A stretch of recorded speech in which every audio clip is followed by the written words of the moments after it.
Pandian store சீரியலில் today எபிசோடில் நம்ம கோமதி இருந்துட்டு தங்கமயிலை கூட்டிக்கிட்டு ஹாஸ்பிட்டலுக்கு போயிட்டு தங்கமயிலுக்கு தேவையான மருந்து மாத்திரை இது எல்லாத்தையும் வாங்கிட்டு ஆட்டோ பிடிச்சி வந்துக்கிட்டு இருக்காங்க.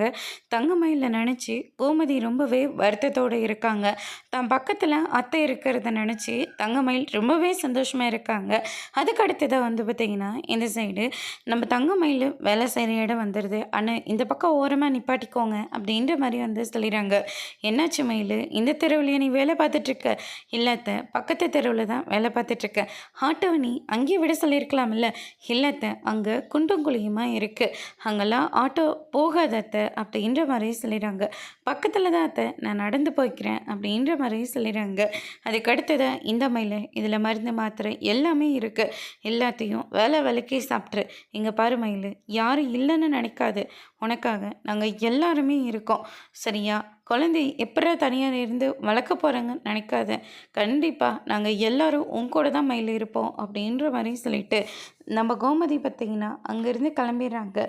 தங்கமயில் இருந்துட்டு ரொம்பவே சந்தோஷத்தில் இருக்காங்க.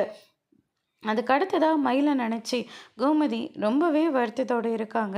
அதுக்கு அடுத்ததாக இந்த சைடு பார்த்திங்கன்னா நம்ம பாண்டியன் ரொம்பவே கோவத்தில் இருக்கார் சரவணன் மேலே. அதுக்கு அடுத்ததாக பார்த்திங்கன்னா கடையில் 2 பேர் இருக்காங்கன்னு சொல்லிட்டு கேட்க முடியாத அளவுக்கு இருக்கார்.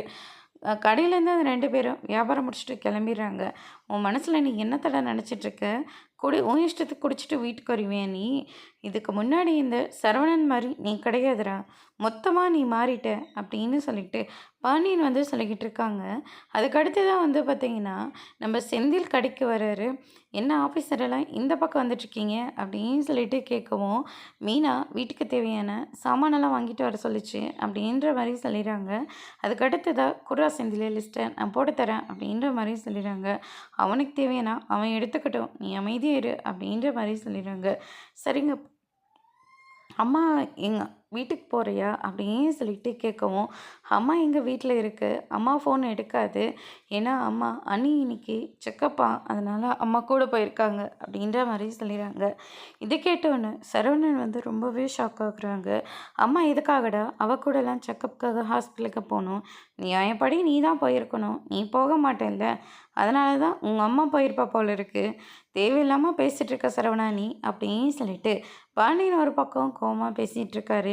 அதுக்கு அடுத்ததாக பார்த்திங்கன்னா சரி நான் டெலிவரி கொடுக்கணும்னு சொல்லிட்டு நம்ம சரவணன் அங்கேருந்து கிளம்பிடுறாங்க.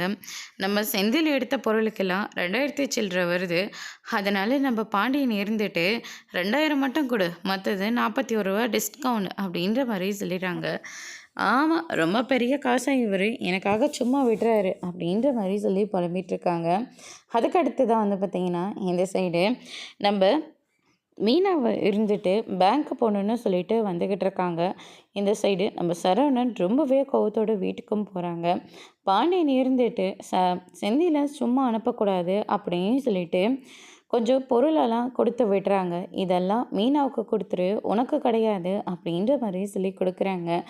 ஆமாம், இவங்க என்ன கொடுத்துட்டு தான் ஒரு வேலையே ஒரு செய்வார் பாருங்க அப்படின்னு சொல்லிட்டு நம்ம செந்தில் ஒரு பக்கம் புலம்பிகிட்ருக்காங்க. அதுக்கு அடுத்ததாக பார்த்திங்கன்னா இந்த சைடு நம்ம தங்கமயில் இருந்துட்டு ரொம்பவே சந்தோஷமாக இருக்காங்க. மீனாவுக்கும் ஃபோன் பண்ணி நடந்த எல்லா விஷயத்தையும் சொல்லிக்கிட்டு இருக்காங்க.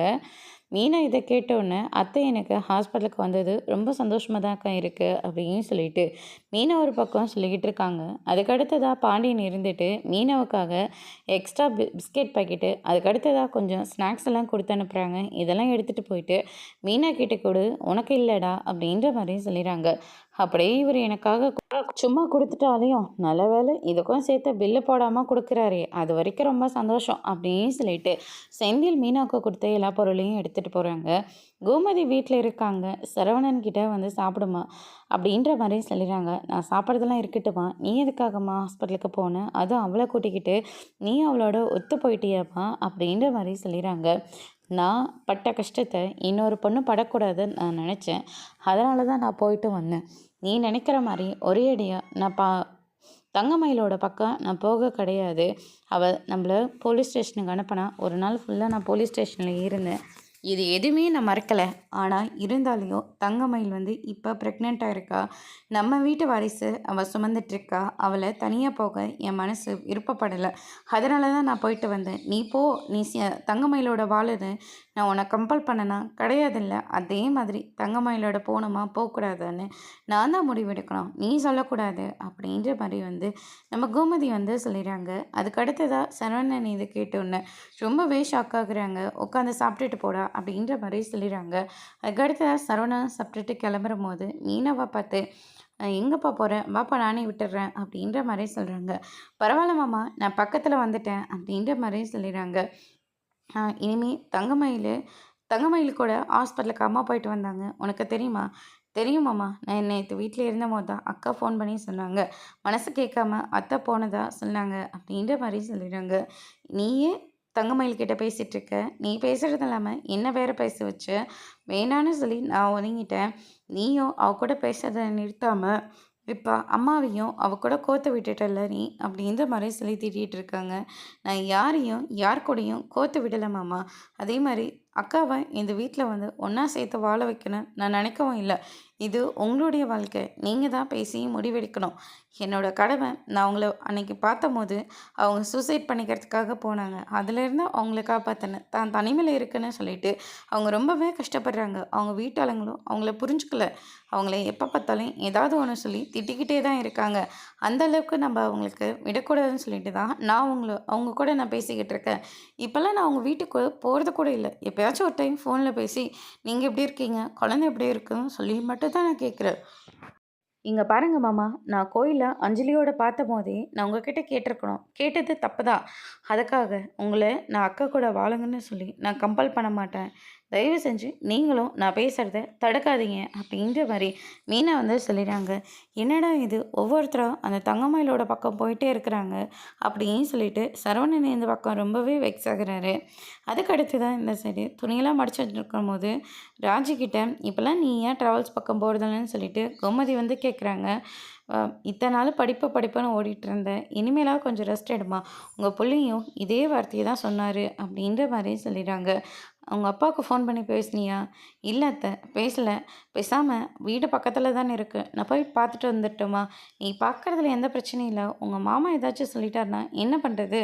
அப்படின்ற மாரி சொல்லிடுறாங்க. அதுக்கடுத்து தான் வந்து பார்த்தீங்கன்னா, அரசி இருந்துட்டு, அப்பா என்னைக்கு அப்படி சொல்லுச்சு? உங்களுக்கு எப்ப தோணுதோ, அப்போ போய் பாருங்கன்னு தானே அப்பா சொன்னாரு. அப்படின்னு சொல்லிட்டு அரசி வந்து சொல்லிக்கிட்டு இருக்காங்க. அதுக்கு அடுத்ததா என்னப்பா விஷயம்? அப்படின்னு சொல்லிட்டு பாண்டியன் வந்து கேட்குறாங்க. அரசி இருந்துட்டு அன்னைக்கு அவங்க அப்பாவ பார்க்கணும் போல இருக்கான். மாமா என்ன சொல்லுவாங்கன்னு சொல்லிட்டு, அம்மா ஒரு பக்கம் சொல்லிட்டு இருக்காங்கப்பா அப்படின்ற மாரி சொல்லிடுறாங்க. அதோட இன்னைக்கான எபிசோட் முடிச்சிருக்காங்க.